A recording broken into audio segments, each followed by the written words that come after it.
লুচির টুকরোটা মাংসের বাটিতে চুবিয়ে নিতে নিতে আরেকবার ভালো করে সম্রাট রয় ওরফে সমুকে আপাদমস্তক দেখে নিলাম। সত্যি আফ্রিকা এতটা স্বাস্থ্যকর জায়গা হতে পারে তা সমুকে না দেখলে বিশ্বাস করা যায় না। বরাবরের ছিমছাম রোগাটে চেহারার সমু, সেই ক্লাস 5 থেকে একসাথে পড়াশোনা, ডাক্তারি পাশ করলাম একই সাথে, প্র্যাকটিসে বেশ নামও করে ফেলেছিল সমু। তারপর হঠাৎই অ্যাডভেঞ্চারের নেশাটা যে দুম করে কেন ওর মাথায় চাপলো তা আজও আমি বুঝলাম না। তাও কিনা একেবারে আফ্রিকার প্রত্যন্ত নামিবিয়াতে, শুকনো পাহাড় ঘেরা অঞ্চল। তবে যাই হোক, 1 বছর আগে যদি 5 ফুট 8-এর সমুর ওজন 60 কিলোগ্রাম হয়ে থাকতো, তবে এখন এই আফ্রিকা ভ্রমণের পর সে নির্ঘাত 90 কিলোগ্রাম তো বটেই। আমাকে তাকিয়ে থাকতে দেখে সমু বলল, এত দেখার কি আছে বলতো? না হয় বেশ রাজপুত্র হয়েই ফিরেছি। এত নজর দিস না রে বুবলা, বরং আর কটা লুচি দিতে বল বউকে। উত্তরে আমি নির্লজ্জের মতো বলে ফেললাম, সে কি রে, কিছু না হলেও খান 15টা লুচি তো ইতিমধ্যেই উদরস্থ করলি। উফ, শেষে ফতুর করে দিবি আমায়। এই কিনা সেই সমু যে 2 থেকে 3টের বেশি লুচি খেতেই পারতো না। কই গো অনু, তোমার ঠাকুরপোকে আর কটা দিয়ে যাও দেখি, আজ দেখবো হাতিটা কত খেতে পারে। বলে নিজের রসিকতায় হেসে গড়িয়ে যেতে গিয়ে দেখলাম সমুর মুখটা কিছুটা গম্ভীর হয়ে উঠল। হেমে গিয়ে বললাম, ও কি রে, সিরিয়াস হয়ে গেলি নাকি? হাস্যরসটা কি আফ্রিকার জঙ্গলে ফেলে এসেছিস? একটা নীরস হাসি ঠোঁটে বুলিয়ে সমু বলল, না রে, আসলে তুই যেটা নিয়ে ইয়ার্কি করলি সেটা হয়তো সত্যি ইয়ার্কির বিষয় নাও হতে পারে। সত্যিই আজকাল হাতির মতো খিদে পায় রে, বললে বিশ্বাস করবি না, প্রায় 2 ঘন্টা অন্তরই মারাত্মক খিদে পেট চুঁই চুঁই করে। যাকে বাদ দে, আর বল এই বছর কি কি করলি? নতুন কোন চেম্বার খুলেছিস? বাকি লুচিগুলো সাবার করতে করতে বললাম, হ্যাঁ, গড়িয়াহাটের দিকে একটা খোলবার ইচ্ছা আছে, দেখি। আপাতত টালিগঞ্জেরটাই রয়েছে। সেসব ছাড়, তুই বল, ডাক্তারি কি ছেড়েই দিলি? কি যে একটা গবেষণার ভূত চাপলো তোর মাথায়, আর তারপরেই নামিবিয়াতে হিমবাদের অতিথি হয়ে বসলি। কেসটা কি ভাই? খেয়াল নাকি অ্যাডভেঞ্চার? একটু ঝেড়ে গাছও তো দেখি। এতক্ষণে অনু, মানে অনুপমা, আমার স্ত্রী, 1 থালা লুচি নিয়ে এসে আমার পাশে বসতে বসতে বলল, হ্যাঁ ঠিক ঠিক, বলো বলো সমুদা, কেসটা কি? কার চিঠি পেয়ে অমনি করে আফ্রিকায় ছুটলে বলো তো? শেষমেশ কোনো আফ্রিকার রমণের প্রেমে পড়লে নাকি? গোটা 4-5 লুচি তুলে নিতে নিতে সমু বলল, প্রেম করার সময় তো আজ অবধি তেমন করে উঠতে পারলাম না, কিন্তু টান একটা প্রবল ছিল বই কি। তোর মনে আছে বুবলা, একবার এয়ারপোর্টে তোর সাথে আমার এক বিদেশি বন্ধু মার্কের আলাপ করিয়েছিলাম? আমি মনে করতে বেশিক্ষণ সময় নিলাম না, কারণ মার্কের সঙ্গে এক অপূর্ব সুন্দরী যুবতী ছিলেন, দিয়েনা। উফ, কি রূপ তাঁর! লম্বা, স্লিম, টকটকে গায়ের রং, লালচে কালো অদ্ভুত সুন্দর চুল, একটা জীবন্ত গোলাপ যেন। মুচকি হেসে বললাম, হ্যাঁ, তা তো বেশ ভালো মতোই মনে আছে। মার্ক বেশ ভাগ্যবান। বলে চোখের ইশারায় সমুকে কিছু বোঝাতে চাইলাম, কিন্তু সমু বোধ করি আমার ইশারাটা ঠিক খেয়াল করল না। খুব গম্ভীরভাবে বলল, ভাগ্যবান ছিলেন হয়তো কিছুকালের জন্য। আমি অত্যন্ত আগ্রহ নিয়ে বললাম, কেন, দিয়ে নাকি তার সাথে আর থাকেন না? সত্যি বলতে কি, অমন এক সুন্দরীর পাশে ওই বেটে খাটো শীতল চক্ষুওয়ালা টাক মাথার লোকটাকে আমার মোটেই ভালো লাগেনি। সমু একই রকম গম্ভীর থেকে একটু সময় চুপ করে রইল। তারপর আমার দিকে তাকিয়ে বলল, মার্ক ইজ নো মোর। সে আর বেঁচেই নেই বুবলা। তাদের চিঠি পেয়েই আমাকে আফ্রিকা ছুটতে হয়েছিল, কিন্তু সমস্ত ডাক্তারি বিদ্যা দিয়েও তাকে বাঁচানো গেল না। শুনে আমি বেশ থম মেরে গেলাম। যদিও আমার স্ত্রী অনু একটা অদ্ভুত শ্লেষ মেশানো গলায় বলল, আর দিয়ে না, তার কি খবর? তাকে দেখার কেউ আছে না? কোনো বাঙালি যুবক সে দায়িত্বটা নেবে? আমি অনেকটা জোঁকের মুখে নুন পড়ার মতো গুটিয়ে গিয়ে বললাম, যা হনু, তুমি কি যে বলো, তুমি হলে গিয়ে আমার লবঙ্গ লতিকা, বনকুসুম তনু। থাক থাক, আমার তো আর ওই মডেলদের মতো সরু কোমর নেই, তাই তো দিয়ে নাকে এত চোখে লেগেছে। যাগে, তা সেই মিম সাহেবের কি খবর? আবারও একটা ভাবলেশীন হাসি হেসে দেওয়ালটাকে পর্যবেক্ষণ করতে করতে সমু বলল, কে জানে, তবে ভারতে আসার তার কোনো চান্স নেই অনু, সে চিন্তা করো না। একটা উপেক্ষার হাসি ছড়িয়ে অনু বলল, হ্যাঁ, দরকার পড়ে না চিন্তা করার সমুদা। বুবলা যদি দিয়েনার উপাসক হয়ে থাকে, তো আমাদের বাঙালি ললনাদেরও উপাসকের অভাব নেই, জেনে রেখো। নেহাত পাত্তা দিই না তাই। এ কথা বলেই অনু আমার দিকে একটা কটমটে দৃষ্টি বুলিয়ে দিল। আমি কেঠো হাসি হেসে আমতা আমতা করে বললাম, মানে সমু, তা মার্কবাবু হঠাৎ তোকে ডাকলেন কেন? মানে বিষয়টা কি? ওখানে কি ডাক্তার ছিল না যে সুদূর ভারত থেকে তুই? একই রকম অন্যমনস্কভাবে সমু বলল, অসুখ? সে এক ভীষণ অসুখই বটে। আমরা বাঘ, সিংহ, সাপদের ভয় পাই, অথচ অনেক ক্ষুদ্র জীব যে কত মারাত্মক হতে পারে তা ভাবতেও পারি না। যাকগে, আজ চলি বুবলা। রান্নাটা তোমার কাজের লোকটি বেশ ভালোই করেছে, কিন্তু অনু, আমার তো আর কেউ নেই, মস্ত বাড়িতে একলা আমি। একদিন সামনের মাসে সব পুরনো বন্ধুদের নিয়ে পার্টি দেবো ভাবছি। বাইরে থেকে খাবার আসবে, কিন্তু তোমায় সব আয়োজন করতে হবে, এই বলে রাখলাম। সব সামলাবে কিন্তু তুমি। এখন চলি। সমুর ঝাঁ চকচকে গাড়িটা গলির বাঁকে অদৃশ্য হয়ে যেতেই অনু বলল, একটা বিষয় লক্ষ্য করেছ? সমুদা বেশ মোটা হয়েছে, খাবার পরিমাণও অনেকটাই বেড়েছে, কিন্তু চোখগুলোয় কেমন দুশ্চিন্তার ছাপ, আর মাথায় একটু টাক পড়েছে মনে হলো। অনু বলায় আমারও খেয়াল হলো ঠিকই লক্ষ্য করেছে অনু। গল্পে মশগুল থাকায় আমিও খেয়ালই করিনি তখন। এখন মনে হচ্ছে অনু ঠিকই দেখেছে। বললাম, মার্ক ওর বেশ ঘনিষ্ঠই ছিল, ওকে বাঁচাতে না পারার জন্যই হয়তো সমুর মনটা খারাপ। অনুকে বললাম বটে, কিন্তু মনের কৌতূহলটা রয়েই গেল। সমু যখন আজ সকালে আমার বাড়ি এলো, এসে থেকেই কিছু একটা বলার জন্য, একান্তে বলার জন্য আমার পড়ার ঘরে আমায় নিয়ে যেতে চাইছিল, কিন্তু অনু লুচি মাংস দেওয়া অবধি ও যেভাবে গোগ্রাসে খাওয়া শুরু করলো, আর যেন সব ভুলেই গেল। আর যাবার সময়ও কেমন দুম করে চলে গেল, কিছু বলার সুযোগই পেলাম না। না, যত তাড়াতাড়ি হয় একবার ওর বাসায় যেতেই হবে। ওই জায়গাটায় সবচেয়ে নিরিবিলি। 4 দিন পর সমুকে ফোন করলাম, বললাম সামনের রোববারের পরের রোববার সন্ধ্যায় ওর বাড়ি যাব। দেখতে দেখতেই রোববার চলেও এলো, কিন্তু ডাক্তারের জীবন, বউকে দেওয়ারই সময় হয় না, তার আবার অন্যেরা। যাওয়া হলো না। রাতে ঘুমোতে যাওয়ার আগে মোবাইলে সমুর 12টা মিস কল দেখে খেয়াল হলো যে আজ রবিবার ছিল। সকাল হতেই ফোন করলাম সমুকে, ধরল না। একবার দুবার নয়, প্রায় 20-22 বার ফোন করলাম ওকে, পেলাম না। তাই চেম্বারে যাবার পথে ওর বাড়ির রাস্তাটাই ধরলাম।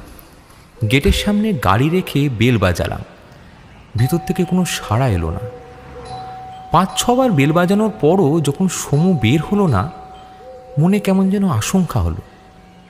ছোট্ট বাগানটা পেরিয়ে বাড়ির পিছন দিকে গিয়ে পাঁচিল লাগোয়া পেয়ারা গাছটায় খানিকটা বাচ্চাদের মতোই উঠে পড়লাম। ওর শোবার ঘরের জানলাটা আমার চোখের ঠিক সামনে। দেখলাম মহাশয় রীতিমতো নাক ডেকে ঘুমোচ্ছেন। বেশ কিছু গালাগাল চেঁচামেচি করার পর সমু ভ্যাবাচাকা খেয়ে উঠে বসলো। জানলার বাইরে পেয়ারা গাছে আমায় বাঁদরের মতো বসে থাকতে দেখে 32 পাটির দাঁত বের করে ওর সে কি খ্যাক খ্যাক হাসি। অবশেষে গাছ থেকে নেমে জামা প্যান্ট ঝাড়তে ঝাড়তে ওর ড্রয়িং রুমে পৌঁছালাম। বললাম, হতভাগা কুম্ভকর্ণ, বেলা 12টার সময় তুই মটকা মেরে ঘুমোচ্ছিস? তারপর ভালো করে সমুকে খেয়াল করতে চমকে উঠলাম। বললাম, এ কি রে, এই কদিনেই তো আরও 10 কেজি চর্বি হয়েছে দেখছি। তোর রক্ত পরীক্ষা করাবো, চল। এটা কিন্তু আর মজার বিষয় নয়। মুহূর্তেই দেখলাম সমুর মুখটা ফ্যাকাশে হয়ে গেল। অত্যন্ত গম্ভীরভাবে বলল, ইদানিং আমার খাওয়া আর ঘুমটা বেশ বেড়ে গেছে ঠিকই, কিন্তু তার জন্য এত হইচই করার কিছু নেই। ভুলে যাস না আমিও ডাক্তার, আর ডাক্তারিটা অনেকের চেয়ে ভালোই জানি। মনে বেশ আঘাত লাগলো। বন্ধুর জন্য চিন্তাবশতই একটা চেক আপের কথা বলেছিলাম। তার জন্য সমু এভাবে বলল। মুখে বললাম, ডাক্তার তুই অনেক উঁচু দরের, কিন্তু বন্ধু হিসাবে আমি তোর জন্য চিন্তা করছিলাম বলেই বললাম। সঙ্গে সঙ্গে অনুতপ্ত গলায় সমু বলল, বুবলা, কিছু মনে করিস না ভাই, আমি চিকিৎসা করাচ্ছি, বিশ্বাস কর। আসলে আজকাল মন মেজাজটা কেমন খিটখিটে হয়ে থাকে। তুই আমার ভাইটি, আমার একমাত্র আপনজন। শুধু তো বন্ধু বলে তোকে কখনোই মনে করিনি রে। প্লিজ কিছু মনে করিস না। আমি বললাম, একটা কথা বলি সমু, আমরা ডাক্তার। অপারেশন টেবিলে অনেকে বেঁচেছে, কেউ কেউ মারাও গেছে। মৃত্যু আমাদের কাছে নতুন কিছু নয়। আর সত্যি বলতে মার্ক ভদ্রলোকটার মধ্যে তোর আকৃষ্ট হওয়ার মতো আমি কোনো কিছুই তেমন দেখিনি। লোকটার শীতল দৃষ্টি দেখলে আমার কেমন একটা অস্বস্তিই হতো। ও তোর ঘনিষ্ঠ বন্ধু ছিল, একথা ভাবতেই আমার অবাক লাগে। তার মৃত্যুতে তুই এমনভাবে ডাক্তারি ছেড়ে দিনরাত ঘর বন্ধ করে বসে আছিস, এ আমি মানতে পারছি না। ঘটনাটা ঠিক কি বলবি? খানিকক্ষণ চুপ করে থেকে সমু বলল, আজ নয় বুবলা, আর কটা দিন সময় দে। ভেবেছিলাম যাবার আগে সব বন্ধু বান্ধবদের সাথে একবার দেখা করে নেব, তা বোধহয় আর হবে না রে। তোর সাথে অনেক কথা আছে বুবলা, কিন্তু আজ নয়। সত্যি বলতে আমি এখন আর বসে থাকতেই পাচ্ছি না, মারাত্মক খিদে, মাথা ঘুরছে। তুই যা, এখন চটপট চলে যা, আমি ঠিক সময় তোকে সব বলবো। একরকম জোর করেই আমাকে বাড়ি থেকে বের করে দিল সমু। গেট পেরিয়ে গাড়িতে উঠতে যাব, এমন সময় দেখি বড় রাস্তার মোড়ের খাসির মাংসের দোকানের লোকটা একটা বিরাট ব্যাগ নিয়ে সমুর বাড়ি ঢুকছে আমারই সামনে দিয়ে। দেখলাম সমুর চোখগুলো কেমন অস্বাভাবিকভাবে চকচক করছে। এক বন্য ক্ষুধার্ত লালসা যেন দৃষ্টি থেকে টসটস করে ঝরে পড়ছে। প্রচণ্ড অস্বস্তি নিয়ে গাড়ি বড় রাস্তার মোড়ের দিকে ঘোরালাম। অস্বস্তিটার সঠিক কারণ বুঝলাম না অবশ্য। ঠিক কি হয়েছে সমুর? শুধুই মাত্রাতিরিক্ত মোটা, তাও অতি দ্রুত। তারপর আজ দেখলাম মাথায় সেই ঘন চুলের জায়গায় বেশ একটু একটু করে টাক দেখা দিচ্ছে। কোটরে ঢোকা চোখ, আর সেই চোখ থেকে ঝরে পড়ছে বন্য ক্ষুধার্ত পশুর লোভী দৃষ্টি। না, অস্বস্তিটা বেড়েই যাচ্ছে। পরদিন চেম্বারে বেরোতে গিয়ে খেয়াল করলাম একটা দরকারি রিপোর্ট বোধহয় সমুর বাড়িতেই তাড়াহুড়োই ফেলে এসেছি। ঠিক করলাম যাবার পথে ওর বাড়ি থেকেই সেটা নিয়ে নেব। সেই মতো ওর বাড়ি গেলাম। আজ আর ডাকতে হলো না, কারণ আজও দেখলাম ওই খাসির দোকানের লোকটা একটা বিরাট ব্যাগ সমুর সাথে হস্তান্তর করে টাকা বুঝে নিয়ে চলে গেল। লোকটা আমাকে ভালো মতোই চেনে। এর আগে তো বহুবার ওর দোকান থেকে আমি সমু একসাথে অনেক মাংস কিনেছি। তবুও যে কেন আজ চোখাচোখি হতেই চোরের মতো সাত তাড়াতাড়ি পালিয়ে গেল কে জানে।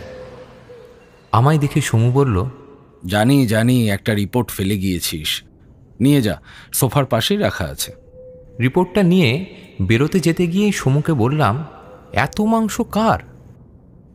এত আর কই, এ তো আমার সারা সপ্তাহেরটা দিয়ে গেল। যাকে তুই আয় তাহলে। এখন আবার এই মাংস রান্না করা কম ঝামেলা বলতো? আগে তো রান্নার লোক ছিল, দেশে ফিরে অবধি তো কোনো রান্নার লোককে পেলামই না।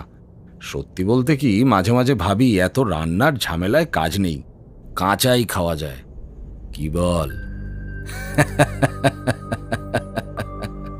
এতখানি বলার পরেই হাহা করে হাসতে লাগলো। কিন্তু সত্যি বলতে আমার যে কি পরিমাণ অস্বস্তি হতে লাগলো তা আমিই জানি। ওর এই বিরাট থলথলে চেহারা, বদলে যাওয়া চোখের দৃষ্টি, ও যেন অন্য অচেনা কেউ। আর ও চাইলে হয়তো সত্যি কাঁচা কাঁচাই মাংসগুলো খেয়ে ফেলতে পারবে। গাড়িতে উঠে বসেও মনে একটা সন্দেহ রয়েই গেল, সত্যি কি ওটা সমুর সারা সপ্তাহের মাংস? তবে গতকালও যে দেখলাম দিয়ে যেতে, তবে কি সমু কিছু লুকোচ্ছে? এখন কারা ওর সাথে দেখা করতে আসছে যাদের ও খাতির করে রোজ রোজ খাসির মাংস খাওয়াচ্ছে? পরদিন আমার মনের সন্দেহ নির্দিষ্ট সময় আমায় সমুর বাড়ির সামনে নিয়ে গেল। কিছুটা দূরে গাড়ি থামিয়ে অপেক্ষা করতে লাগলাম। হ্যাঁ, ওই তো সেই মাংসের দোকানের লোকটা আসছে, হাতে বড় ব্যাগ। সমু ব্যাগটা নিয়ে দরজা দিয়ে দিল। না, আজ আর ছাড়া যাবে না। কেসটা কি আমায় জানতেই হবে। সোজা গাড়ি চালিয়ে গেলাম মাংসের দোকানে। আজ লোকটার পেট থেকে কথা বের করতেই হবে। মাংসের দোকানের সামনে অপেক্ষা করতে লাগলাম। খানিকক্ষণের মধ্যেই সে লোকটিও দোকানে ফিরে এলো। গাড়ি থেকে নেমে সোজা দোকানে গিয়ে বললাম, ভাই একটু এসো তো এদিকে, কথা আছে। লোকটা রীতিমতো চমকে গেল। আমি স্পষ্ট বুঝতে পারলাম ওর কথা বলার কোনো ইচ্ছা নেই। তখন পকেট থেকে আমার মোটা মানিব্যাগটা বের করতেই একগাল হেসে সে দোকানের বাইরে চলে এলো।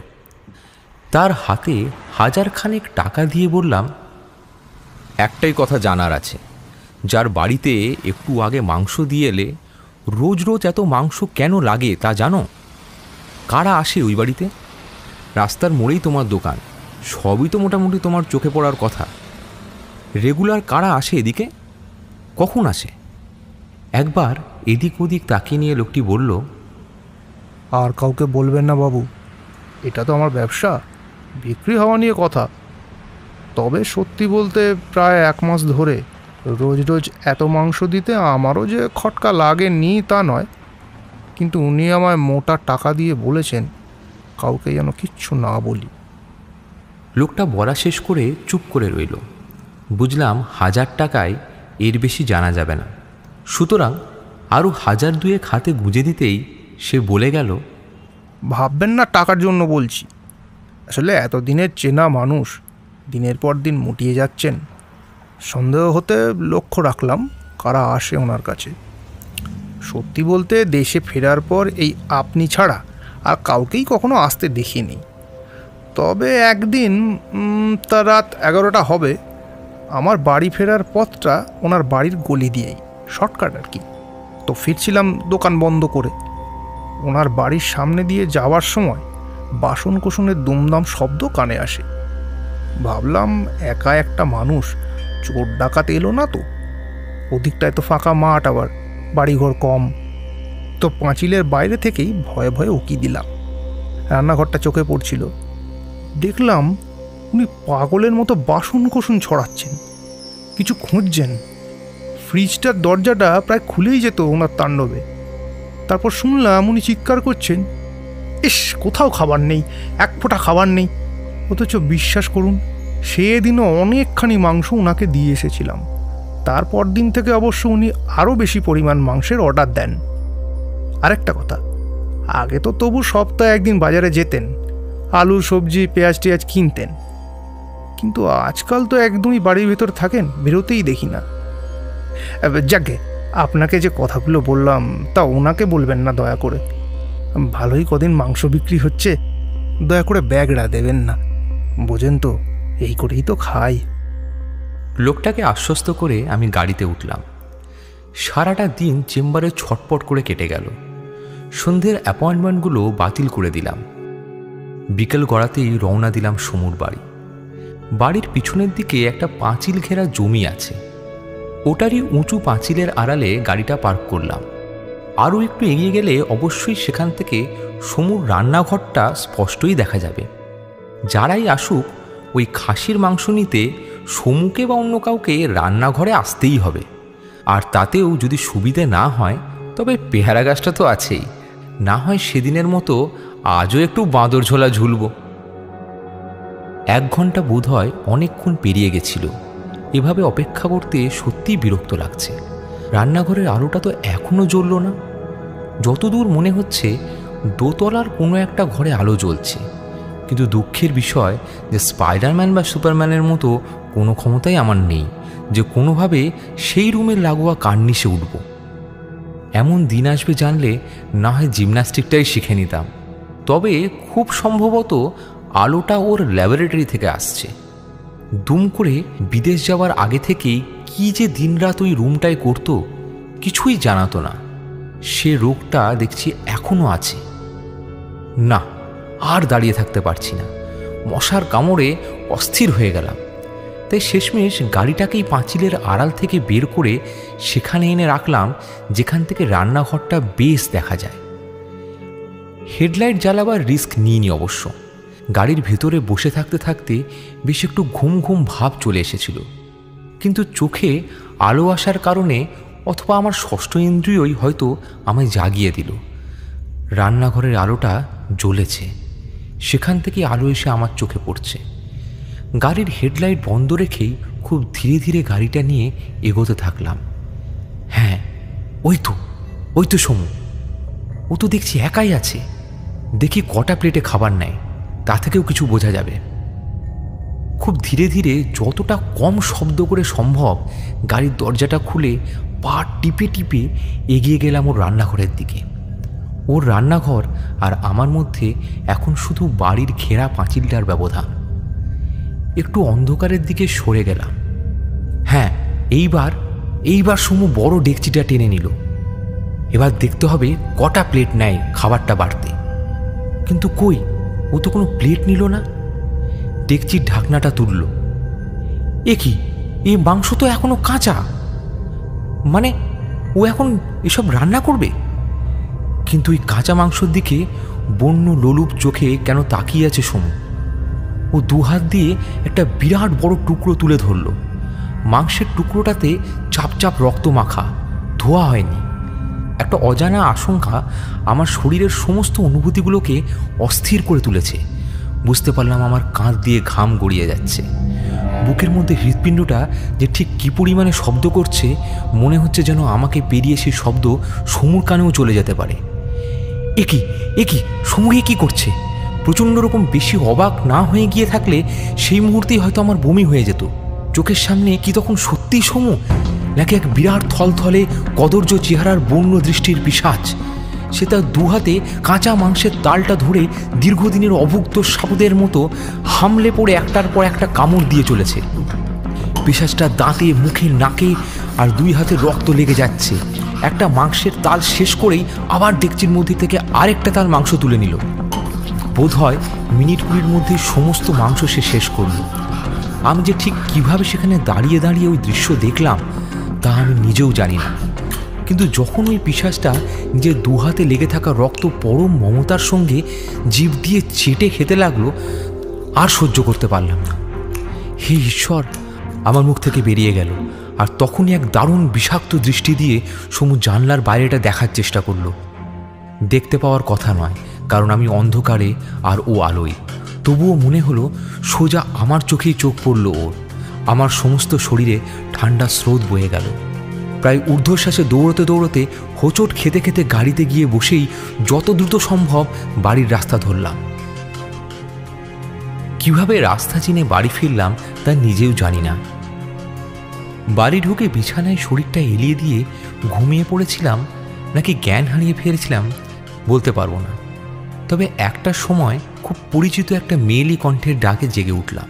দেখি খুব চিন্তিতভাবে অনু আমার পাশে বসে আমায় ঝাঁকাচ্ছে। আরও খানিকক্ষণ সময় লাগলো আমার ঘোরটা কাটতে। আর ঘোরটা কাটতেই বুঝলাম যে আজ যা যা ঘটেছে তার একটা বর্ণ আর কাউকে, এমনকি অনুকেও বলা যাবে না।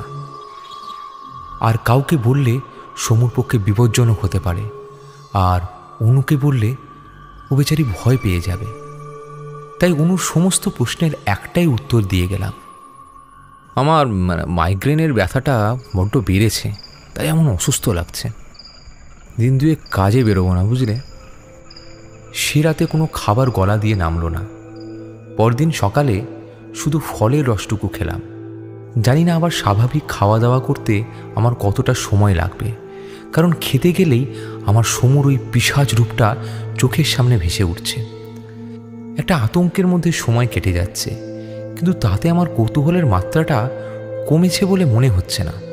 সন্ধেবেলা খালি মনে হচ্ছিল যাই একবার ওর বাড়ির সামনেটা দিয়ে ঘুরে আসি, কিন্তু একটা অজানা আতঙ্ক আমায় সেটা করতে দিচ্ছে না। দুদিন এমনি করেই কেটে গেল। প্রতিটা মুহূর্ত শুধু একটাই প্রশ্ন মাথায়, কেন? কি মারাত্মক কারণ হতে পারে সমুর ওই পিশাচ রূপের? আবার কর্মময় জীবন শুরু। চেম্বারে যাওয়ার সোজা রাস্তাটা ছেড়ে সমুর বাড়ির সামনে দিয়ে ঘুরপথটাকেই বেছে নিলাম। ঠিক করেছি খুব তাড়াতাড়ি সমুর বাড়ির সামনে দিয়ে হুশ করে বেরিয়ে যাব। যদি দেখা হয়ও তাহলেও একটু হাত নেড়ে বেরিয়ে যাব, নামবো না গাড়ি থেকে। সেই পরিকল্পনা মতো গাড়িটা নিয়ে ওর বাড়ির সামনে দিয়ে যেতে গিয়েও থেমে গেলাম। সমুর বাড়ির ঢোকার বিশাল গেটে একটা বড় তালা বাইরে দিয়ে ঝোলানো। বাড়ির দরজা জানলা কোনোটাই খোলা নেই। সে কি, সমু কি তবে বাড়ি ছেড়ে চলে গেল?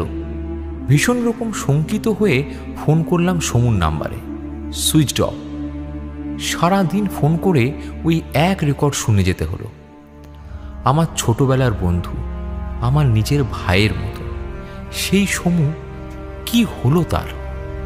ওকে দেখে আমিই বা এত ভয় পেলাম কেন?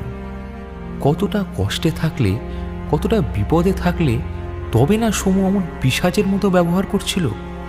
কি রোগ ওর? সেটা শারীরিক না মানসিক?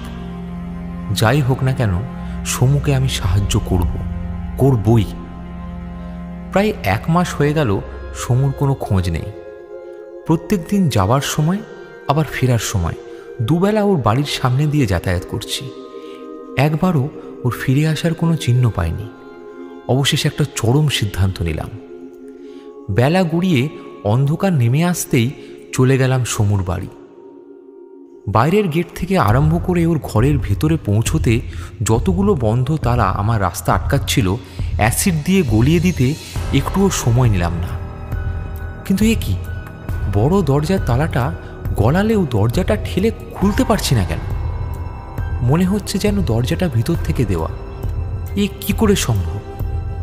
ভেবেছিলাম ওর ঘরটা ভালো করে খুঁজে দেখলে হয়তো কোনো কিছু অন্তত জানতে পারবো, কিন্তু না, এখন তো দেখছি সে রাস্তাও বন্ধ। ফিরেই যাচ্ছিলাম, হঠাৎ খেয়াল হলো দরজাটা ভিতর থেকে বন্ধ। তার মানে তো ভিতরে কেউ আছে। সমু যদি না থাকে তাহলে চোর, আর চোর যদি না হয় তাহলে সমু নিজে। মহা আতঙ্ক পেয়ে বসলো আমায়। মনে হতে লাগলো অন্ধকার ফুঁড়ে একজোড়া বন্য দৃষ্টি যেন আমায় সামনে থেকে নিঃশব্দে দেখে চলেছে। আমার পিঠ বেয়ে ঘাম গড়িয়ে গেল টের পেলাম। কোনো মতে গাড়িতে উঠে বসেই ভীষণ রকম দ্রুত বড় রাস্তায় উঠলাম। এক দোকানের সামনে দাঁড়িয়ে অনেক দিন পর এক প্যাকেট সিগারেট কিনে ধরালাম আর ভাবতে লাগলাম এরপর কি করণীয়। ছোটবেলার বন্ধুত্বের প্রতি কর্তব্য আগে, না আমার ওই অজানা মহা আতঙ্ক আগে? অনেক ভেবে 4টে সিগারেট শেষ করার পর সিদ্ধান্ত নিলাম, না, সমুকে এভাবে বদ্ধ উন্মাদের মতো মরতে দিতে পারি না। আর তারপরেই খেয়াল হলো যে ওই বন্ধ দরজার ওপাশে যদি সমুই থাকে তাহলে তো ওকে রোজ প্রচুর খাবারও খেতে হচ্ছে, আর সেটা ওই মাংসের দোকানের লোকটার থেকেই। রাস্তাটা ক্রস করে সোজা মাংসের দোকানে চলে গেলাম। আমি কিছু বলার আগেই আমার দিকে তাকিয়ে একগাল হেসে লোকটা বলল, আপনার সেই বন্ধু তো প্রায় 1 মাস হয়ে গেল এখানে আর নেই, তার কাছেই এসেছিলেন বুঝি? আমি আর কি বলবো বুঝতে পারলাম না, শুধু বললাম, না ঠিক আছে, এলে একবার জানাবেন তো। বলে চলে যেতে গিয়েই থমকে গেলাম। লোকটার গলায় যে মোটা সোনার চেনটা চকচক করছে সেটা সমুর ছাড়া আর কারো হতেই পারে না। চেনটা আমার বহুদিনের চেনা। সঙ্গে সঙ্গে পরবর্তী কর্তব্য স্থির করে নিলাম। সোজা চলে গেলাম পুলিশ স্টেশনে। অফিসার বর্মন আমায় বেশ খাতির করেন।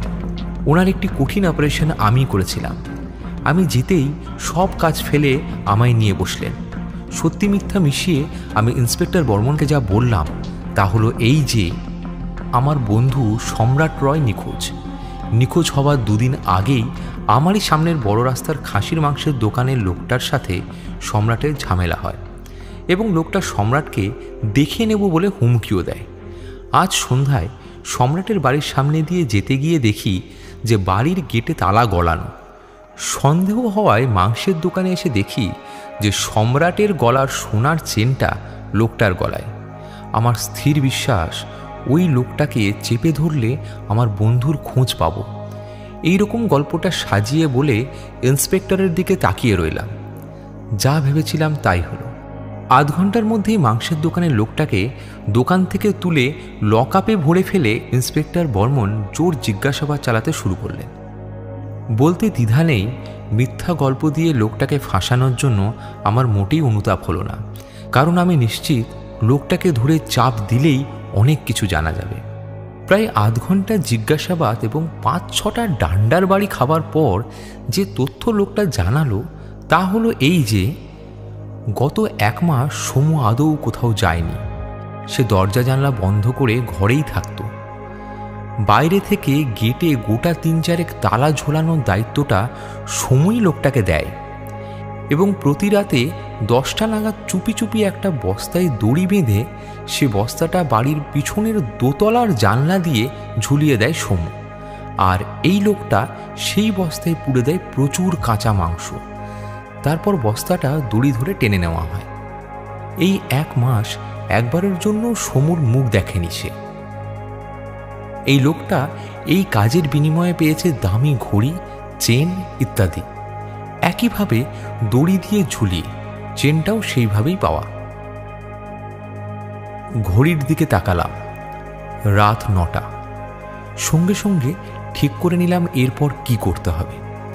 রাত 10টায় যে মাংসটা নিয়ে লোকটার যাবার কথা সমুর কাছে, সেই মাংসের তালে পরিমাণ মতো ঘুমের তরল ওষুধ ছড়িয়ে দিলাম। আমার অনুমান যদি ভুল না হয় তবে মাংসটা ঠিক সেদিনের মতো কাঁচাই খাবে। সঙ্গে পুলিশ নিলাম। যে করে হোক আজ সমুকে ধরতেই হবে, ওর চিকিৎসার প্রয়োজন। সেই মতো ওর বাড়ি গেলাম। আগে আগে মাংসের দোকানের লোকটা, পিছনে কিছুটা দূরে আমরা। কিন্তু 10:30 বেজে গেল, অথচ জানলা থেকে কোনো বস্তা বা ব্যাগ কিছুই নিচে নামল না। তবে কি লোকটা আমাদের মিথ্যা বলেছে? টাকা পয়সা হাতানোর জন্য ওই কি সমুকে খুন করেছে? কিন্তু সব গোলমাল করে দিচ্ছে ওই ভেতর থেকে বন্ধ দরজাটা। অবশেষে ইন্সপেক্টর বর্মন বললেন, চলুন তো, দরজাটা ভেঙে ঢুকেই পড়ি। আর 1 মুহূর্ত দ্বিধা না করে বাড়ির সদর দরজার দিকে এগোলাম। কিন্তু আমাদের জন্য অপেক্ষা করছিল আরও চমক। যে দরজাটা অত চেষ্টা করেও খুলতে পারেনি, এখন হাতের সামান্য চাপেই দরজাটা খুলে গেল। ঘুটঘুটে অন্ধকার ঘরটা আমাদের কোনো রকম স্বাগত জানাচ্ছে বলে মনে হলো না। সুইচ টিপে দিতেই অবশ্য সেই অন্ধকার মুহূর্তেই কোথায় লুকিয়ে গেল। দেরি না করে আমরা দোতলায় উঠে গেলাম। আর যেতেই পচা গন্ধে আমাদের প্রত্যেকেরই গা গুলিয়ে উঠল। গন্ধ অনুসরণ করে গিয়ে দেখলাম ঘরটায় যেখানে সেখানে মাংসের টুকরো, হাড়, শুকিয়ে যাওয়া রক্ত লেগে রয়েছে। মাছিতে ভন ভন করছে ঘরময়। পচে যাওয়া মাংসের মধ্য থেকে মাথা তুলেছে ঘৃণ্য কোনো কীট। এই গা গুলোনো পরিবেশটা থেকে আমরা সকলে বেরিয়ে এলাম। ইন্সপেক্টর বর্মন প্রথম কথা বললেন, কিছু মনে করবেন না ডাক্তারবাবু, তবে আমার মনে হচ্ছে আপনার বন্ধুটি বদ্ধ উন্মাদ হয়ে গেছেন। এখন এই লোকালয়ে ওই পাগল যে কি করবে কে জানে। আমি বললাম, হ্যাঁ, সে যে অসুস্থ সেটা নিশ্চিত, তবে মানসিক না শারীরিক সেটা এখনও বলা যাচ্ছে না। আপনি যদি একটু দায়িত্ব নেন, আমি আপনাকে ওর ছবি দিয়ে দেব। তবে কতটা যে আপনাদের সাহায্যে আসবে জানি না, কারণ আমার অনুমান যদি ভুল না হয় গত 1 মাসে ও আরও মোটা হয়েছে। অন্তত 200 কেজির একটা চলাফেরা করা মাংসের তাল হয়েছে। সে তো ভালো, খুঁজতে সুবিধা হবে। তবু যদি একটা ছবি দিয়ে রাখেন, ফর্মালিটি আর কি। তবে সমস্ত ক্ষমতা দিয়ে চেষ্টা করব ডাক্তারবাবু, কথা দিলাম। আমি আপনার কাছে ঋণী। এটুকু যদি করতে না পারি তাহলে আর কি করলাম। আপনি নিশ্চিন্ত থাকুন। বর্মনবাবু বললেও আমি নিশ্চিন্ত হতে পারলাম না। বুঝলাম না ঠিক করেছি নাকি ভুল। বেশ তো ছিল নিভৃতে, কেউ কিছু জানতেও পারছিল না। ওর কাছের ক্যাশ টাকা নির্ঘাত শেষ। তা না হলে ওর প্রিয় চেনটা অবধি দিয়ে দেয়। অবশ্য এটিএম থেকে বা ব্যাংক থেকে তো ও টাকা তুলেই নিতে পারবে। তখন যদি ওর একটা খোঁজ পাওয়া যায়। বর্মনবাবুর সাথে আলোচনা করলাম। বর্মনবাবু তার বিশেষ ক্ষমতার সাহায্যে অনায়াসেই সমুর কোন কোন ব্যাংকে অ্যাকাউন্ট আছে তার খোঁজ পেয়ে গেলেন। আরও বেশি করে খোঁজ নিতে গিয়েই আবার আমাদের অবাক হতে হলো।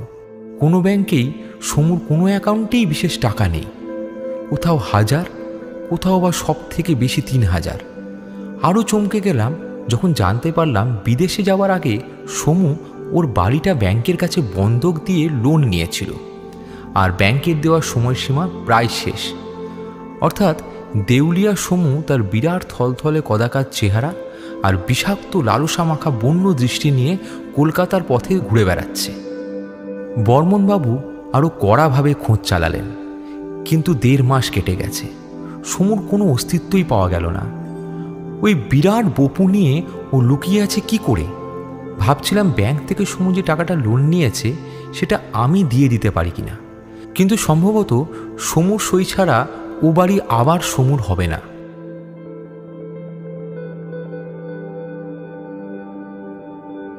কলকাতা চলছে কলকাতার মতো, প্রায় রোজকার খুন, ধর্ষণ, ছিনতাই, অ্যাক্সিডেন্ট এসব ছাড়া এমন কোনো খবরই নেই যেটা সমুর সন্ধান দেবে।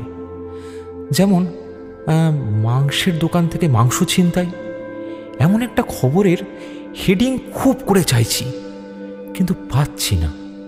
হঠাৎ আজ দুপুরে বর্মনবাবুর ফোন, জরুরি তলব, যত তাড়াতাড়ি সম্ভব পৌঁছে গেলাম লালবাজারে। দেখলাম থমথমে মুখ করে বর্মনবাবু বসে আছেন। আমায় দেখে বললেন, মাফ করবেন, ডাক্তারদের যখন তখন ডাকাটা হয়তো ঠিক নয়, কিন্তু যা ঘটে চলেছে তাতে আপনাকে ডাকতে বাধ্য হলাম। অজানা আশঙ্কায় আমি অস্থির হয়ে উঠলাম। কি হয়েছে? বর্মনবাবু উত্তরের বদলে একটা ফাইল এগিয়ে দিলেন আমায়, তাতে কিছু পেপার কাটিং। পড়লাম, কলকাতা শহরের বিভিন্ন জায়গায় নৃশংসভাবে 5টা খুন। প্রথমে অনুমান করা হয়েছিল কোনো পাগলা কুকুরের কাজ, কারণ মৃত শরীরের মাংসল জায়গাগুলো থেকে মাংস ছিঁড়ে ফেলা হয়েছে।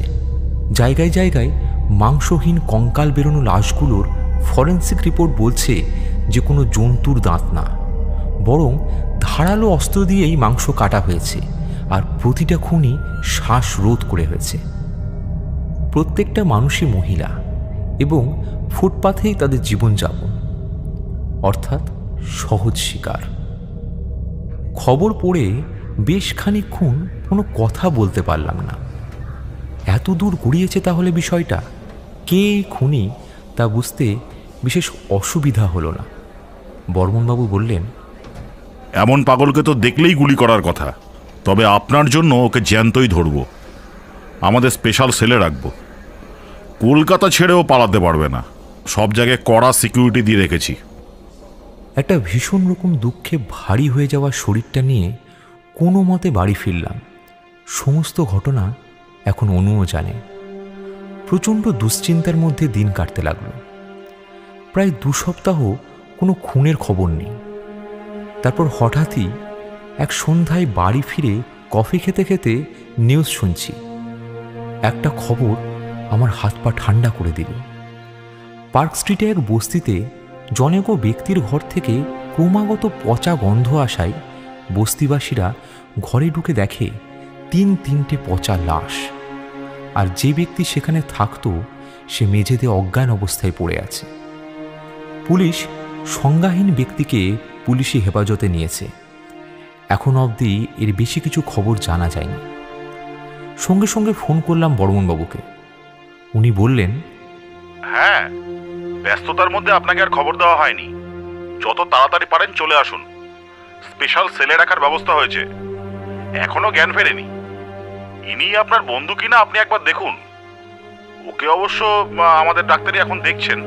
ফোনটা রেখে পৌঁছালাম লালবাজারের স্পেশাল সেলে। আমার রক্তচাপটা বোধহয় ভীষণ রকম বেড়ে গেছে। কি অবস্থায় দেখব আমার বন্ধুকে? আমার কেন যেন মনে হচ্ছে ওই সমু।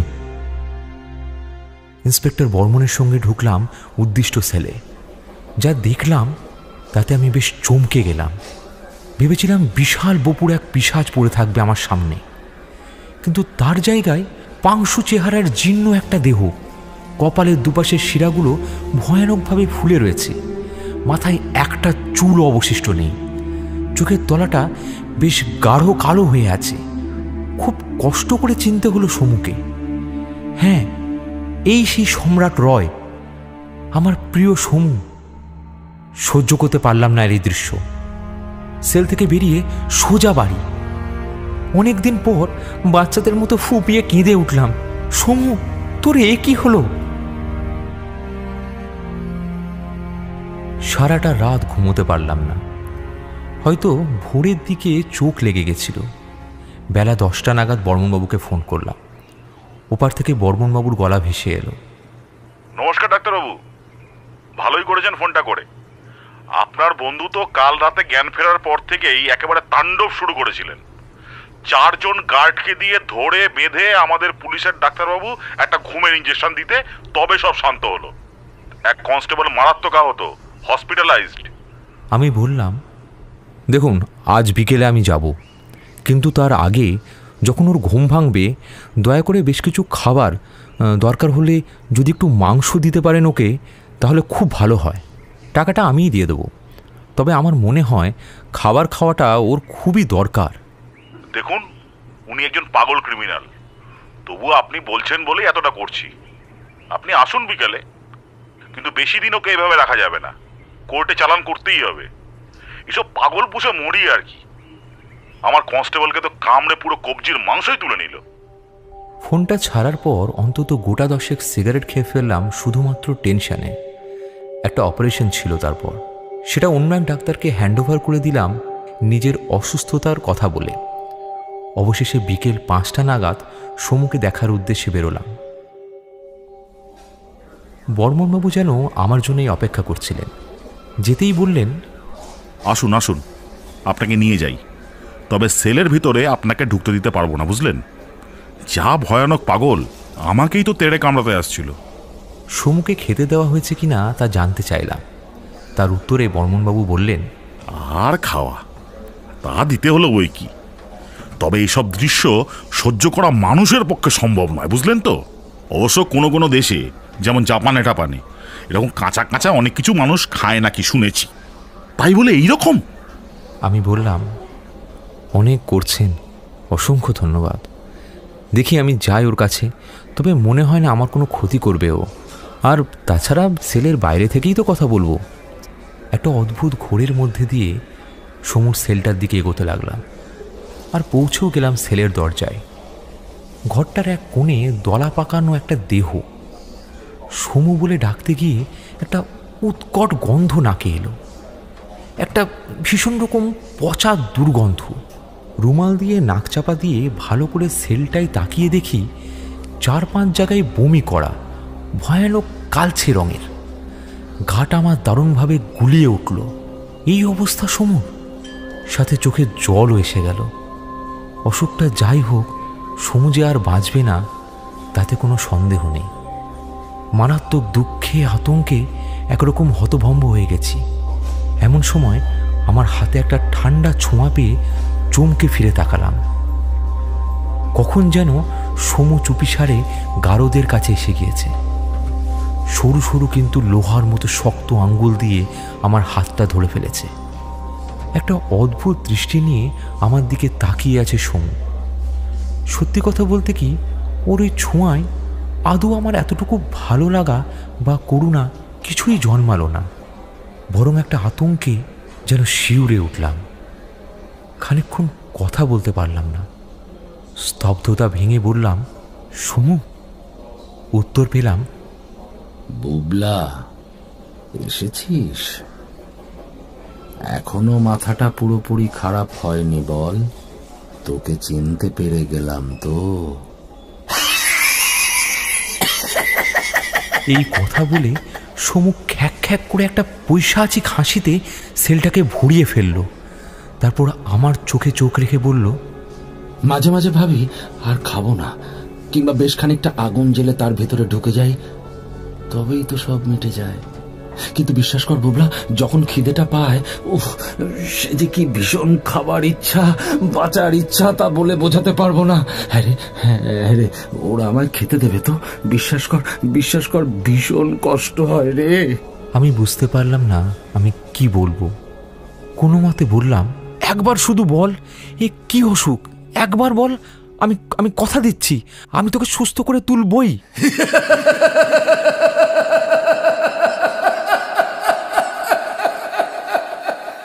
আমার কথা শেষ হতে না হতেই সমুর সে কি ভয়ানক অট্টহাসি, পাগলের মতো মাথা ঝাঁকিয়ে হাসতে লাগলো। তারপর বলল, অমৃতের ভিতরেই যে বিষ থাকে রে, আমরা সে বিষেই সকলে মরলাম। দিয়ে নাও হয়তো এতদিনে, আজকাল কিছুই মনে থাকে না। সেই জঙ্গল আর জঙ্গল, সেই উপজাতি, সেই হিংস্র জন্তু, আর সেই আমাদের আবিষ্কার, সবই কেমন গুলিয়ে যায় আজকাল। জানিস, প্রথম মানুষ মারতে বেশ খারাপ লাগতো, কিন্তু এক টুকরো মানুষের মাংস যেই মুখে পড়ল, সে কি তৃপ্তি! আর টাটকা রক্ত, সে তোকে বলে বোঝাতে পারবো না। ভয়ানক আতঙ্কের সঙ্গে লক্ষ্য করলাম সমুর চোখের দৃষ্টি কি ভীষণভাবে বদলে যাচ্ছে। একটা বন্য লোলু পাগলের চোখে তাকিয়ে আছে আমার দিকে। আমার ঘাড় থেকে ঠান্ডা স্রোত নেমে এলো যেন। একেবারে আঁতকে উঠে ওর হাত থেকে আমার হাতটা ছাড়িয়ে সেল থেকে দূরে সরে গেলাম। সঙ্গে সঙ্গে দেখলাম সমুর চোখের দৃষ্টিটাও যেন বদলে গেল। একটা অনুতাপের ছায়া এলো যেন। বেশ খানিকক্ষণ দুজনেই চুপ। কিছুক্ষণ পর আমি বললাম, ঠিক আছে, আমি তোর সেলটা পরিষ্কার করে দিতে বলছি, কিন্তু কথা দে তুই আর কাউকে কামড়াবি না। সমু জিজ্ঞাসু চোখে আমার দিকে তাকালো, তারপর বলল, পরিষ্কার? ওহো, বমি করেছিলাম তাই না? কথা কটা সমু বলেই লাফ মেরে সেলের দরজার কাছে এসে বলল, চটপট লাইটারটা দে এক্ষুনি, আশা করি খুব বেশি দেরি হয়নি, তাড়াতাড়ি কর, একটু ভরসা রাখ দে। আমি হতভম্বের মতো লাইটারটা দিতেই ও একরকম খাবলে নিয়ে নিল আমার হাত থেকে সেটা। আর তারপর সেই নোংরা বমির কাছে গিয়ে আগুন জ্বালিয়ে কি যে করতে লাগলো বুঝলাম না। সত্যি বলতে কি, ওই নোংরা দৃশ্য দেখার ইচ্ছাও ছিল না। তাড়াতাড়ি চলে যাচ্ছিলাম, হঠাৎ শুনলাম পিছন থেকে সমু বলছে, ভুলেও আর এদিকে আসবি না বলছি, আমার সাথে আর দেখা না করলেও চলবে না। আর পিছন ফিরে তাকায়নি। ওর এই পাগলামি আর নিতে পারছিলাম না। শুধু যাবার আগে ইন্সপেক্টর বর্মনকে বললাম, ওকে শুধু খেতে দেবেন, ও যা খায় আর মনে হয় না বেশি দিন ও নিজেকে আর আমাদের কষ্ট দেবে। আর হ্যাঁ, ওর সেলটা বড্ড নোংরা হয়ে গিয়েছে, একটু যদি কিছু ব্যবস্থা করা যায়। ও হ্যাঁ, আরও বেশি গুরুত্বপূর্ণ যেটা, এক্ষুনি আমার সঙ্গে একবার যেতে পারেন সম্রাটের বাড়ি, খুব দরকার, আপনার কেসেও সুবিধা হবে। আরে থামুন একটু, এই কেসের কি বাকিটা আছে বলুন তো? আর ওই বাড়ির যা নোংরা অবস্থা, তাতে ওই বাড়ি সিল করতে হয়েছে। থাক না, খামোকা ঘাঁটাঘাঁটি কেন? আমি অস্থির হয়ে বললাম, বিশ্বাস রাখুন আমার উপর, একটিবার চলুন। আমার ধারণা এটা একটা শারীরিক অসুখ, আর তা যদি সত্যি হয় তাহলে সমুর ল্যাবটা আমায় ঘাঁটতেই হবে। এই অসুখ যদি একবার ছড়ায়, বুঝতে পারছেন কি হতে পারে? চমকে উঠলেন ইন্সপেক্টর বর্মন। তারপরেই মিনিট 5 মধ্যেই আমরা রওনা দিলাম সমুর বাড়ির দিকে। ঘণ্টা 2 ওই নোংরা বাড়িতে কাটিয়ে ল্যাব থেকে বেশ কিছু আনুমানিক প্রয়োজনীয় কাগজপত্র নিয়ে এসে আপাতত মিনিট 10 হলো আমি বর্মনবাবুকে নিয়ে আমার বাড়িতে ফিরেছি। বর্মনবাবু লোক দিয়ে বাড়িটাকে পরিষ্কার করার ব্যবস্থা করে এসেছেন। বাড়িময় শুকনো বমি, পচা মাংস, আর তাদের ঘিরে অসংখ্য কীট পোকামাকড়।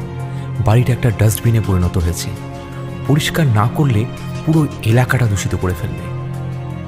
গবেষণার কাগজপত্র ঘেঁটে তথ্য বের করার দায়িত্ব আমায় দিয়ে বর্মনবাবু চলে গেলেন, আর আমি বসলাম কাগজপত্র ডায়েরিগুলো নিয়ে। প্রথমেই যে কাগজটা আমার চোখ টেনে নিল সেটা একটা হালকা হলুদ খাম। খুলতেই ইংরেজিতে লেখা একটা চিঠি বেরোলো। চিঠির লেখিকা হিসাবে দিয়েনার নাম দেখে একটু চমকালাম। চিঠির বাংলা করলে মানেটা অনেকটা এইরকম দাঁড়ায়, ডক্টর রয়, জানি না এই চিঠি আপনার কাছে কবে পৌঁছবে বা আদৌ পৌঁছবে কিনা। এখানে মেল করার উপায় নেই। বিজ্ঞানের ছোঁয়া থেকে নিজেদের যতটা সম্ভব দূরে রেখেছে এরা। তাছাড়া আমি আর মার্ক এখানে নজরবন্দি। আমার হাতের হিরে বসানো বড় আংটিটা মনে আছে? ওটার বিনিময়েই একটা কিশোর এই চিঠিটা শহরে নিয়ে গিয়ে পোস্ট করবে বলেছে। মার্ক ভয়ানক অসুস্থ। এই রোগের কোনো চিকিৎসাই এখানে নেই, আর অন্য কোথাও হয়তো এই রোগটাই নেই। সবচেয়ে বড় কথা এই যে এখানে যার বা যাদেরই এই রোগ হয় বা হয়েছে তাদের পরিণতি ভয়ানক। এরা সেই অসুস্থদের জীবন্ত আগুনে ফেলে মেরে ফেলে। এখানে এসে অবধি এই অশিক্ষিত জঙ্গলিদের অনেককেই সভ্য জগতের কিছু জিনিস উপহার দিয়েছি বলেই হয়তো এরা আমাদের মেরে ফেলেনি। কিন্তু আমরা গৃহবন্দী, আমাদের এরা ফিরতে দেবে না। এই অসুখের খবর এরা বাইরে ছড়াতেও দিতে চায় না, কেন জানি না। আমি আমার সমস্ত অর্থের বিনিময়ে একজন ডাক্তার ডাকার অনুমতি পেয়েছি, কিন্তু শর্ত ছিল সে ডাক্তার এদেশের হবে না। এই দুরবস্থায় আপনি ছাড়া আর কারো কথা মাথায় এলো না। ভাগ্য যদি চায় তবে নিশ্চয়ই আপনি আসবেন। ইতি, দিয়েনা। দিয়েনার চিঠিটা পড়ে মনে হলো হয়তো অনেকটাই বুঝলাম, কিন্তু তবুও অনেক কিছু জানা বাকি। পুরো বিকেল সন্ধ্যা সমস্ত কাগজগুলো ডায়েরি নিয়ে পড়ে রইলাম। অবশেষে রাত 10টা নাগাদ পড়ার ঘর থেকে বেরোলাম। হয়তো সবটাই জানা গেল। সমুর কথার মানেগুলো স্পষ্ট এখন।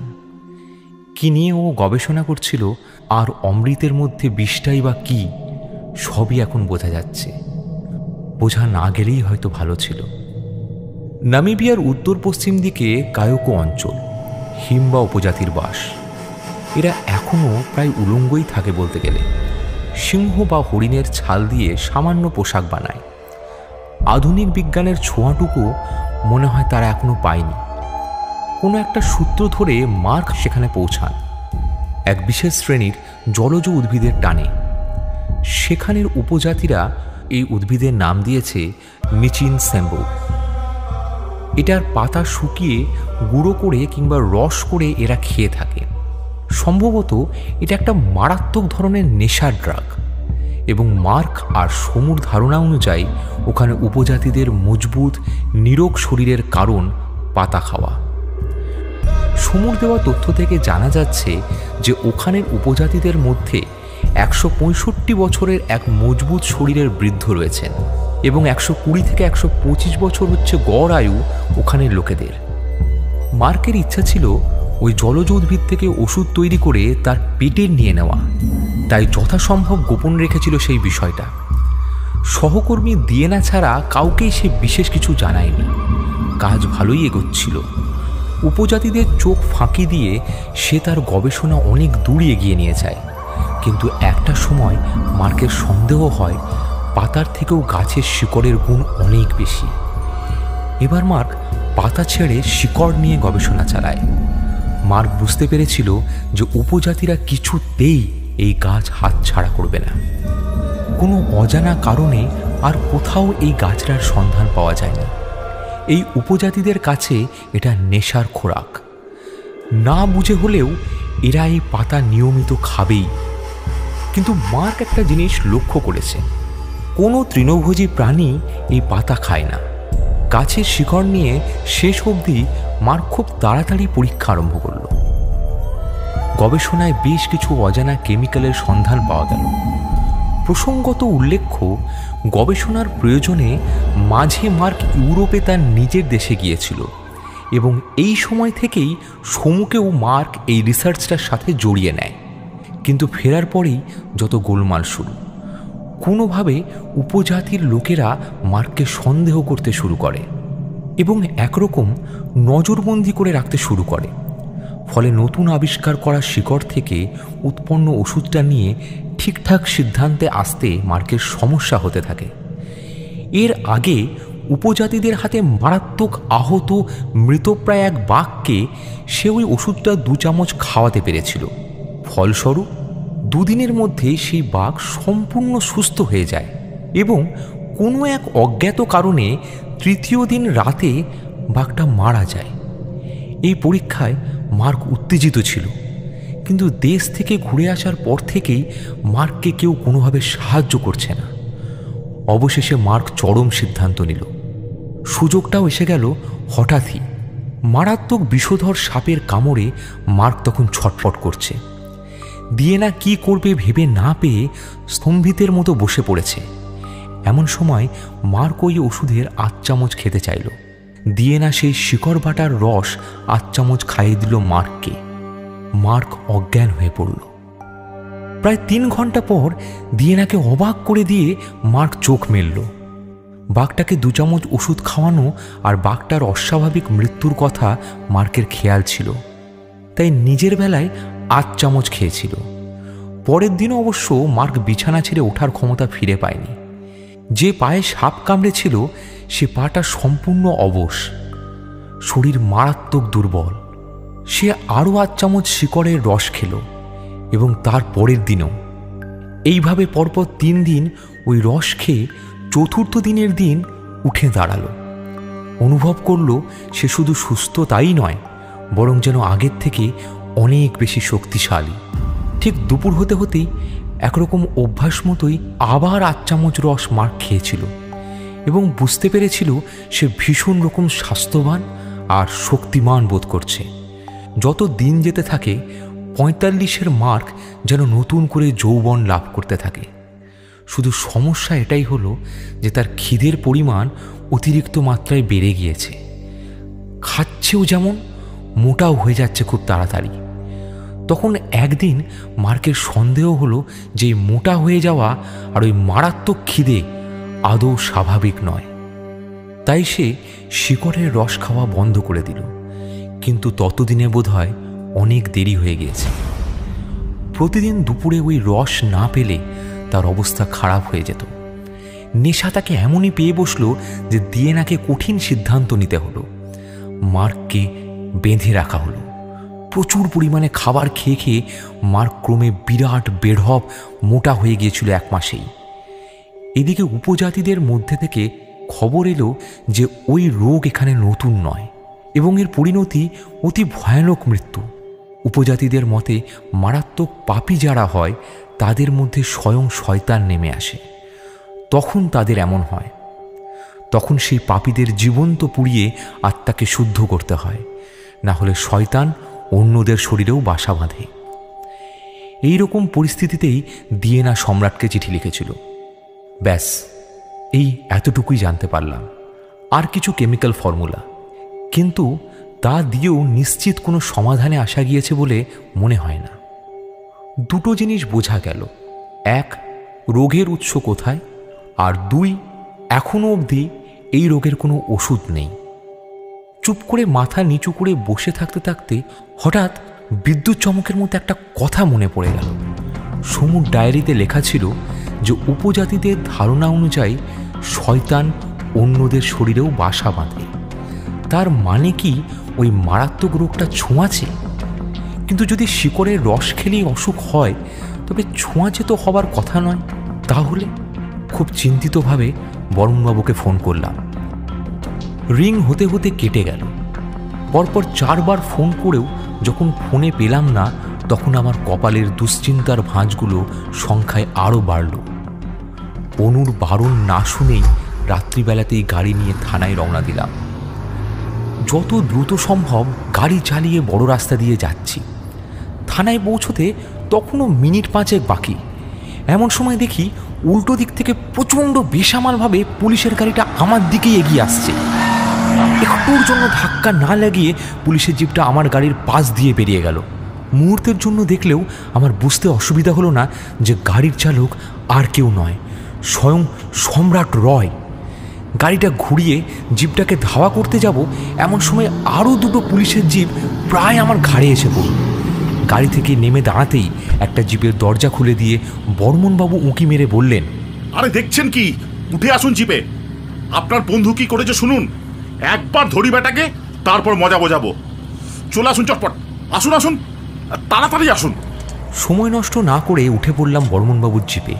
জিপ ছুটল সমুকে ধরবার জন্য। ওই সময়ের মধ্যেই বর্মনবাবু অসংখ্য গালাগালের সাথে নানান রকম নাটকীয় অঙ্গভঙ্গি করে এবং অগুন্তিবার ভগবানকে স্মরণ করে যা বললেন তার সারমর্ম এই যে, এক কনস্টেবল গিয়েছিল আমারই কথা মতো সমুর সেলটা পরিষ্কার করাতে। কনস্টেবল জমাদারকে কাজ বোঝাচ্ছে, এমন সময় হঠাৎ সমু লাফ মেরে কনস্টেবলকে আক্রমণ করে বসে এবং ইন্সপেক্টর বর্মনের দৃঢ় ধারণা যে কনস্টেবলের মোটাসোটা চেহারা দেখেই সমু নিজের লালসাকে আটকাতে পারেনি এবং সুবিধা করতে না পেরে শেষে বন্দুকটা হাতিয়ে নিয়ে সোজা থানা থেকে বেরিয়ে জিপের ড্রাইভারকে মারধর করে নিজেই জিপ চালিয়ে পালাচ্ছে। বুঝলাম সমুর আর নিস্তার নেই। শয়তান কি করবে জানি না, তবে বর্মনবাবু আর দয়া দেখাবেন না। অত্যন্ত আতঙ্কের সঙ্গে দেখলাম সমুর জিপটা আমাদের জিপের প্রায় হাত 10 ভিতর এসে পড়েছে। এমন সময় সাব ইন্সপেক্টর ইন্দ্র দুবার গুলি করলেন সমুর গাড়ির চাকা লক্ষ্য করে। দ্বিতীয় গুলিটা করার পরেই সমুর জিপটা বেঁকে গিয়ে রাস্তার পাশের গাছটাই ধাক্কা খেল। মুহূর্তের মধ্যে দুটো জিপের 10-12 জন পুলিশ সমুর জিপটা ঘিরে ধরল। প্রত্যেকের হাতে বন্দুক তৈরি। আমি আর নিজেকে আটকাতে পারলাম না। দৌড়ে গিয়ে জিপের মধ্য থেকে সমুকে বের করলাম। ওর কপাল থেকে রক্ত ঝরছে। 2 হাত দিয়ে আড়াল করে দাঁড়ালাম সমুকে। না, কিছুতেই আমার সমুকে এইভাবে মরতে দেব না। কেসের স্বার্থে বর্মনবাবু কিছুতেই সমুকে মেরে ফেলবেন না ঠিকই, কিন্তু হাতে পায়ে গুলি করার যে ওনার কি ভয়ানক ইচ্ছা তা জিপে আস্তে আস্তে ওনার মুখ থেকে বারবার শুনেছি। কিন্তু আমি কিছুতেই সমুকে আহত হতে দেব না। এমনিতেই ও অসহ্য যন্ত্রণায় আছে, আর কষ্ট পেতে দেব না ওকে। বর্মনবাবুকে বারবার অনুরোধ করতে আর আশ্বস্ত করতে লাগলাম এই বলে যে আমি ঠিক সমুকে বুঝিয়ে শান্ত করে জেলে কিংবা জেলের হাসপাতালে নিয়ে যেতে পারবো। বর্মনবাবু নিমরাজি হয়েও গেলেন, কিন্তু ঝামেলা বাঁধালো সমু নিজে। আমাদের কথায় ব্যস্ত দেখে ও হঠাৎ দৌড় লাগাতে গেল। আমি আমার সমস্ত জোর দিয়ে জাপটে ধরলাম ওকে, আর ঠিক তখনই আমার গলার পাশে একটা অসহ্য যন্ত্রণায় কুঁকড়ে উঠলাম। আমি উন্মাদ প্রায় সমু ওর সমস্ত শক্তি দিয়ে কামড়ে ধরেছে আমার গলা। তীব্র যন্ত্রণায় আমার জ্ঞান লোপ পেতে লাগলো। বুঝতে পারলাম আশপাশ থেকে পুলিশরা সমুর হাত থেকে আমাকে ছাড়ানোর চেষ্টা করছে।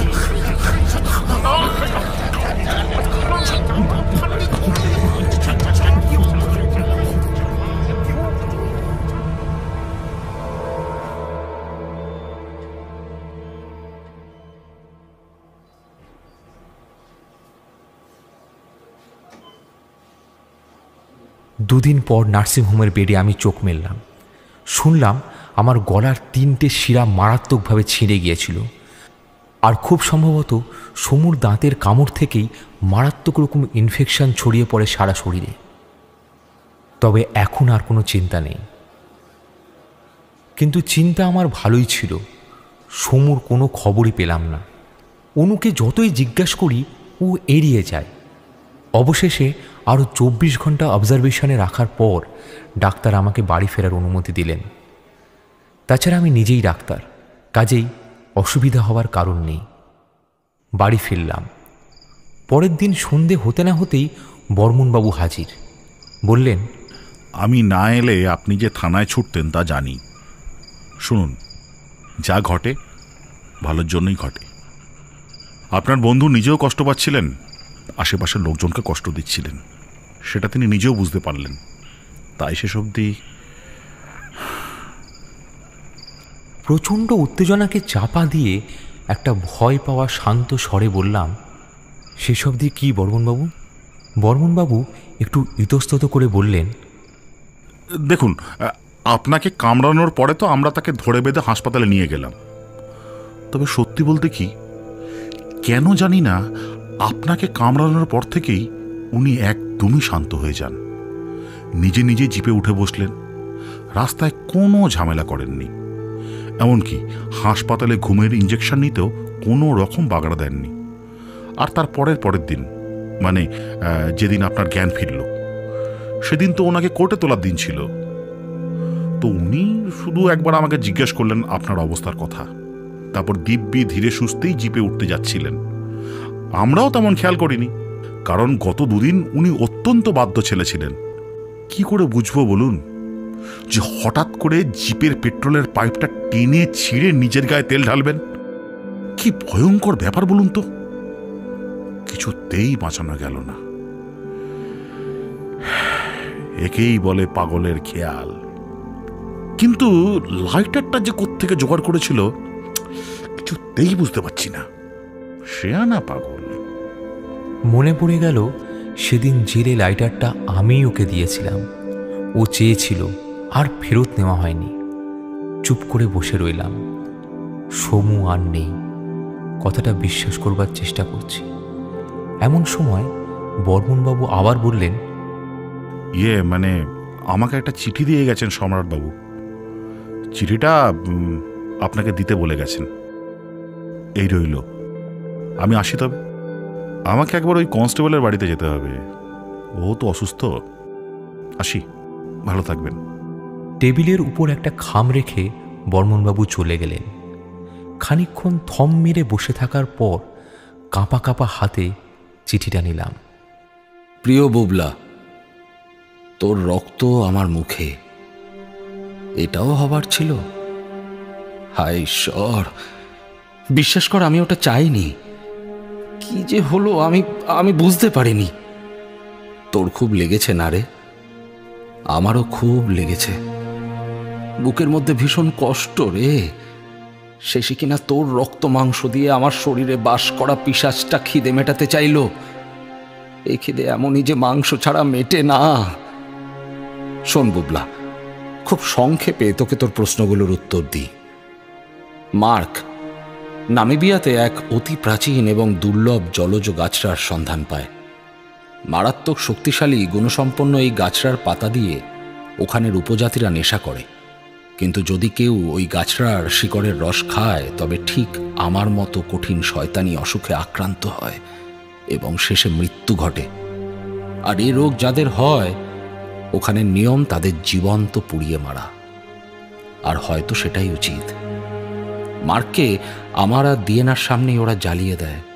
খুব ভয় পেয়ে যাই আমি আর দিয়েনা, তাই ওখান থেকে পালানোর উপায় ভাবতে থাকি। একদিন সুযোগও পাই।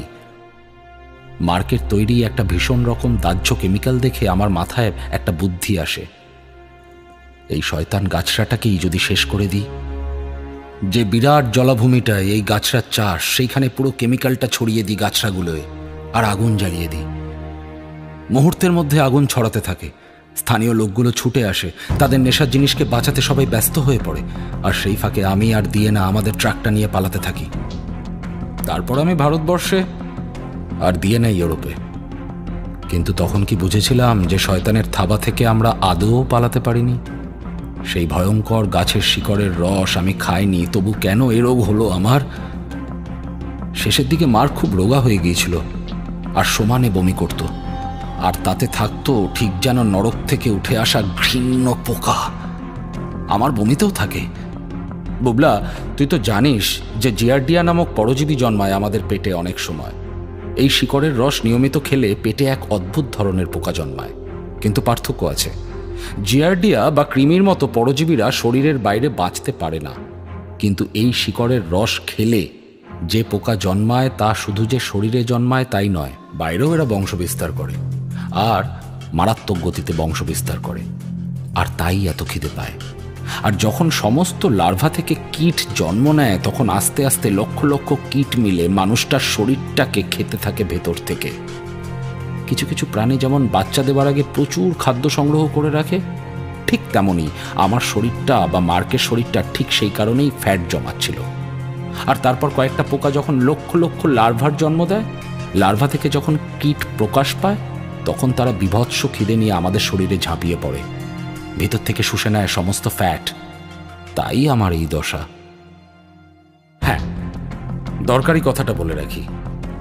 ভারতে ফেরার বেশ কিছুদিন পর আমি আতঙ্কের সঙ্গে আবিষ্কার করি যে আমার শরীরের বেশ কিছু জায়গা টিউমারের মতো ফুলে উঠেছে, এবং একদিন সেগুলো ফেটে বেরিয়ে এলো অতি ক্ষুদ্র ক্ষুদ্র পোকা, ঠিক যেগুলো মার্কের বমির সাথে বেরিয়েছিল।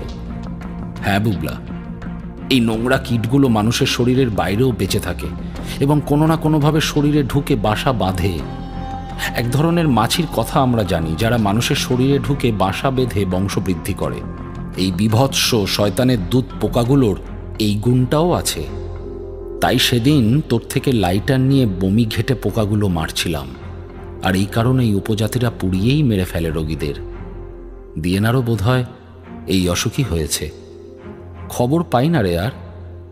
মার্ক যখন অসুস্থ ছিল, যখন ওর চিকিৎসা করছিলাম আমি, তখনই বোধহয় ওই কীটগুলো আমার শরীরে ঢুকে থাকবে। বুঝতেও পারিনি। তুই যখন এই চিঠি পাবি, আমি হয়তো তখন আর এই অভিশপ্ত জীবনে থাকব না। ভালো থাকিস, আর দয়া করে আমার ওই নোংরা ঘর বাড়িতে যাস না। কোথায় কোন কোনায় ওই শয়তান কীটগুলো ঘাপটি মেরে আছে কে বলতে পারে। পুরো বাড়িটাতেই আগুন দিয়ে দিস, সব পুড়ে শেষ হয়ে যাক। জানিস তো, অনেকবার আগে ভেবেছিলাম শেষ করে দেব নিজেকে, কিন্তু মুশকিল হলো একমাত্র আগুনে পুড়ে না মরলে ওই পোকাগুলো মরবে না, ঠিক অন্য কারো শরীরে যাবে আমার সব দেহ ছেড়ে। আর আগুনে পুড়ে মরার মতো সাহস করে উঠতে পারিনি আগে। তবে তোর রক্ত আমার মুখে,